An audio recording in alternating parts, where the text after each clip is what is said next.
सोलापूरचा श्री नारायण बुवा म्हणून एक गृहस्थ अक्कलकोटमध्ये येत, परंतु सतत स्वामींची निंदा करत, स्वामींच्या प्रत्येक कृतीवर लक्ष ठेवत आणि एखादी खोड काढून स्वामींवर टीका करण्याची संधी साधत.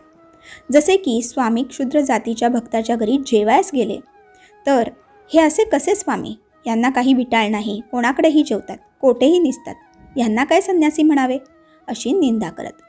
परंतु स्वामी त्याच्याकडे नेहमी दुर्लक्ष करत. पण आता त्याला धडा शिकवण्याची वेळ आली होती. एकदा नारायण अक्कलकोटमधून सोलापुरात जाण्यासाठी निघाला. सोबत असलेली मंडळी स्वामींचे दर्शन घेत होते. हे बघून नारायणाने सुद्धा थट्टेने दर्शन घेतले.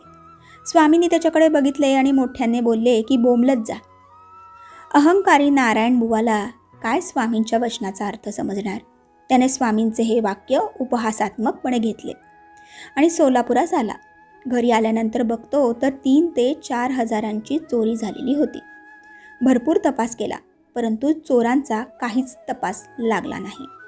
आणि अचानक त्याला स्वामी वाणीची आठवण झाली, बोंबलत जा, आणि ह्याचा अर्थ त्याला समजला. आता मात्र नारायण बुवास पश्चाताप झाला. आपण स्वामींवर करत असलेल्या टीकेचे हे फळ आहे. हे आपल्याच कर्माचे फळ आपणास भेटले असे त्यास मनोमन समजले आणि त्याने मनोमन स्वामींची माफी मागितली आणि स्वामींची निंदा नालस्ती करण्याचे काम त्याने बंद केले. तर मंडळी, या कथेचा बोध हाच की निंदा, नालस्ती, टीका ही नकारात्मक कर्म आहेत. त्याचे फळ नकारात्मकच येते, हे कायम लक्षात ठेवा. धन्यवाद. श्री स्वामी समर्थ.